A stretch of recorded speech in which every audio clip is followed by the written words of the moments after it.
everyone, it's Robin, R Silent Crafts, and welcome to my studio. Today we are going to make a 12.5-inch friendship star quilt block.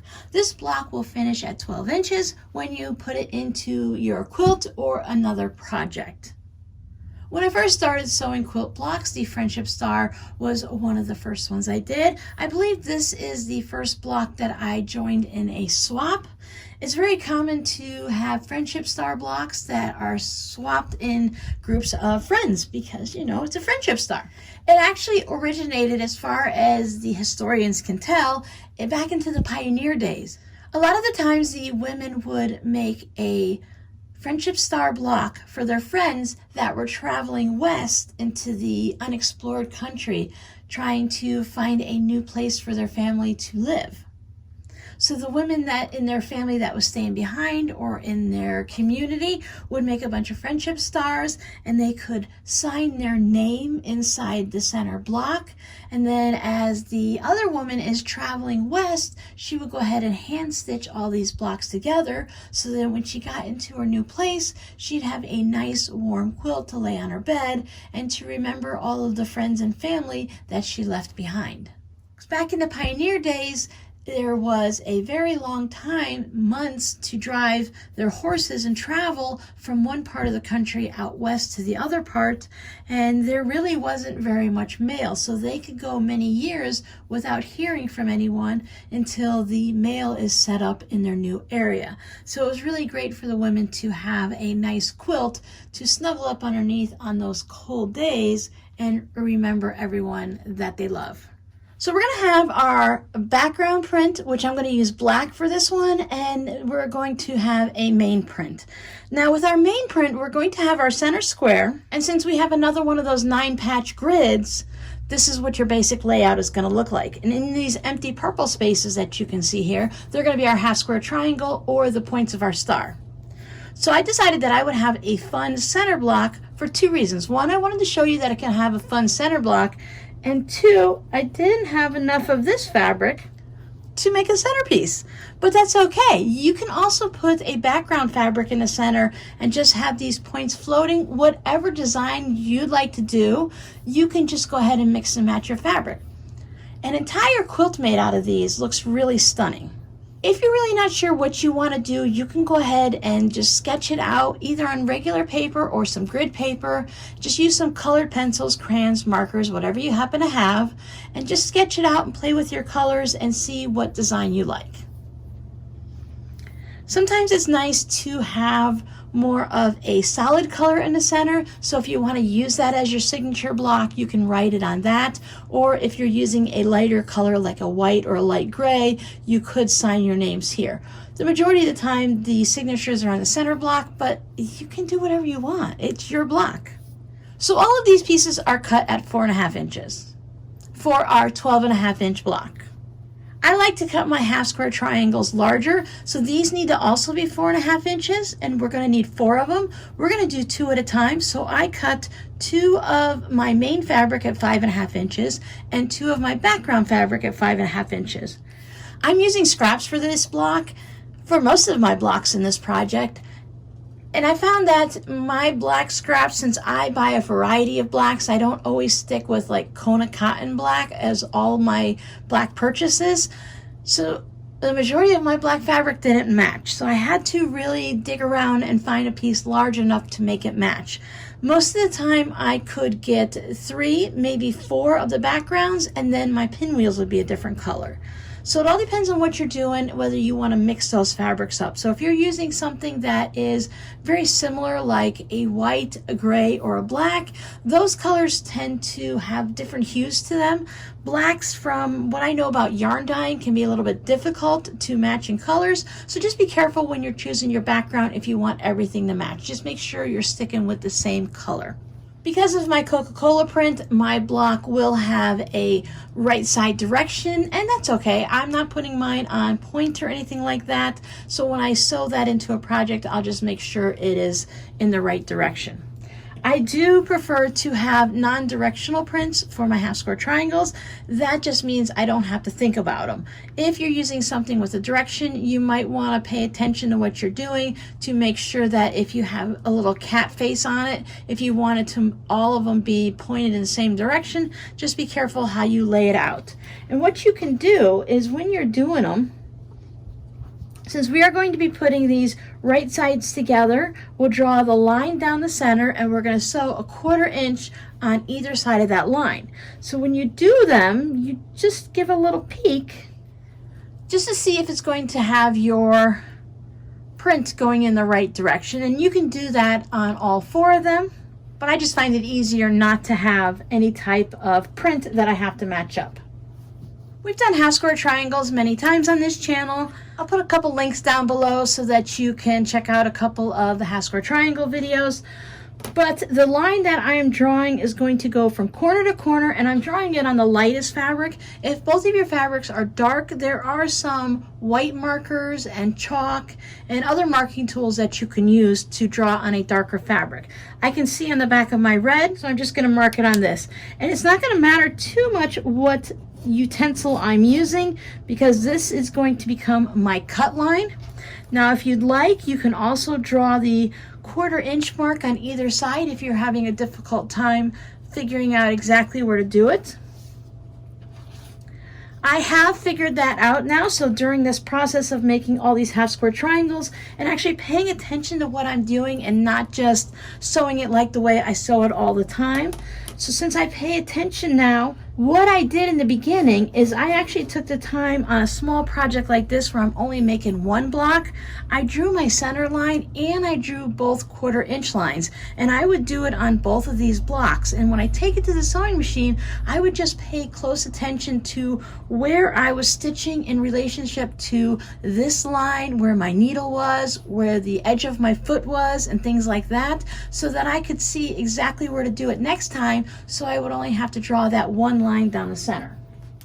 So if you're doing an entire quilt with these, and let's say you have to do 75, that's just a number I'm just picking off the top of my head. If you had to make 75 or 100 of these, I wouldn't draw all 3 lines on all of them. I would just take a handful, maybe 5 of them, 10 of them, and just pay close attention to what I'm doing on those. So that way when I move on, I can just go ahead and quickly chain piece them and not think about it. There are special things you can do to the bed of your machine to mark it so that you can easily see that. There's things you can do on your own, and there's also special things that you can buy that you lay out on your machine and stuff like that. You could put 2 pins here, but I find for just this couple of blocks that it's going to stay together nicely. If I had a big stack, again, I would pin most of them so I don't have to think about it. So I will go over at 1/4 inch on either side of this line. I'm going to use a 2.0 stitch length. While chain piecing, I will stitch this one and then this one, and then I will rotate blocks around and spin them that way, and that way I can stitch down there and there. There we are, and you can see when you chain piece, you get the 2 threads. I wanted to show you that I now have that 60mm used blade inside my purple flower thread cutter, and I want to just tell you the difference and give you a little bit of a little peek at the difference between using a 45 and a 60. Now with the 45, I had to go down a little bit to actually cut it. No big deal, it just had to go just down that little distance because the 60 is all the way up here and the 45 is more like down here. Now, if I've already showed you this in a video, my apologies, I just can't remember, but I wanted to give you a little peek. Even with the 2 threads, I can go ahead and cut it on this. I could cut 1 at a time, but 2 are gonna work just as fine. I will go at an angle this way instead of flat. And since the thread cutter, the blade is right at the top, it just pops the 2 of them like that, nice and easy. I went ahead and hit mine with the iron just to go ahead and set the threads. If you use something that disappears to mark your line and it disappears with the heat, it will go away. But you could either just guesstimate in between the 2 or line up the 1/4 inch on either of your lines. Trim these 2. So now that we'll have 4 half square triangles. Now because I made mine a little larger, I'm not going to worry that, you see I have a little bit of red peeking out. I want to press mine to the dark side, so I will have the black side up because that's the side I want to press to. I will take it over to my pressing station and I will just give that a nice press. And when I look at these, they measure a total of about a 5 1/8, so that gives me plenty of room to trim them up. I'll do a quick trim of one, but check down below in the comments for the video on how to trim a half square triangle. All of our blocks over here, all of our sections of our block are 4 1/2 inches, so we're going to need this one to be 4 1/2 inches also. I like to trim off just a little bit of a sliver to start with. And that just ensures that I have plenty of room to line everything up and trim it to 4 1/2 inches. You could always double check, make sure you're cutting it at the right size.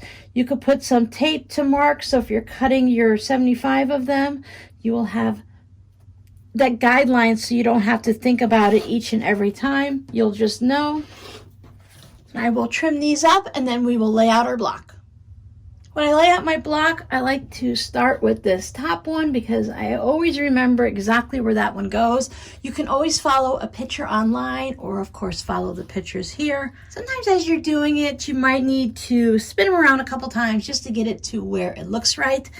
To me, this has always looked like it's been a bit of a funky star, that it just doesn't seem like it looks quite right. You can look at several pictures online and see what they look like.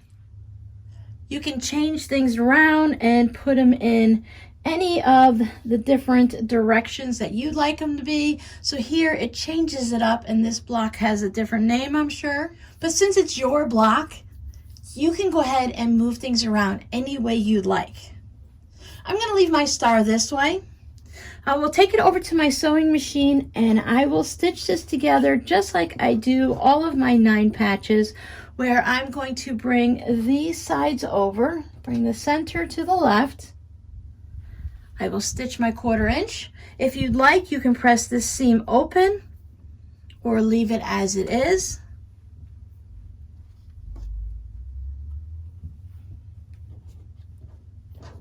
And once those are all stitched together, I will take the right side and do the same thing and stitch that together. When we're pressing this, we want to press our seams in opposite directions. I'm going to press any way you want. You can press them all over this way, and all to the right, and all to the left, or you can do the ones to the outside, to the inside, to the outside. However you go ahead and press your 9 patches. You just want to make it so that when you're stitching these rows together, that your seams are going to be opposite, and that they will go ahead and just link up together and everything will be nice and smooth. I'll show you what that looks like when I get to that point. It may be a little difficult to see, but what I chose to do is, because of the seams on my half square triangles, this top one, I pressed them both to the outside. Here, I press them both to the inside, and down here, they're pressed both to the outside. And that just means this is going to lay flat, and I don't have to worry about having this seam on top of this seam, so that when I nest them together and stitch these rows, everybody's going to lay a bit flatter. So I am going to use clips. Once I put these 2 seams together, when you're doing it, nesting, it sounds like this really magical thing, but when you put your hands on the block and you lay these 2 together, you can just feel it click. You can use pins if you'd like, and you can just do it without anything.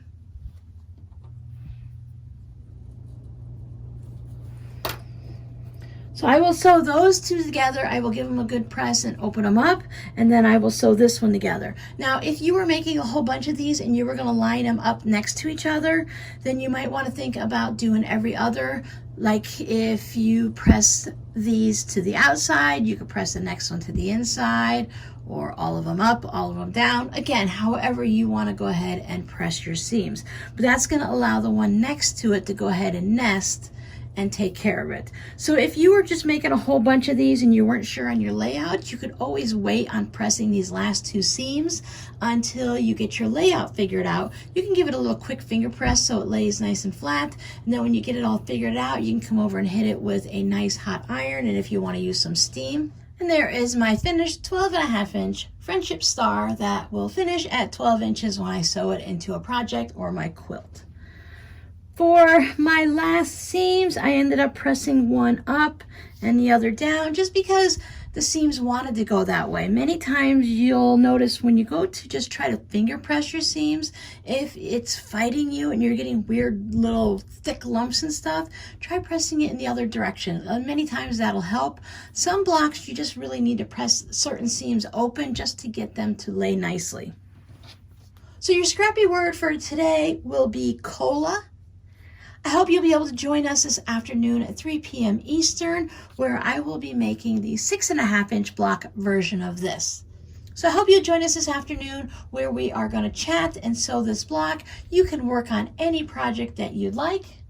It's just fun hanging out with a group of people that enjoy making the same things you do. So I hope to see you this afternoon. If not, I will see you in the next video. Bye!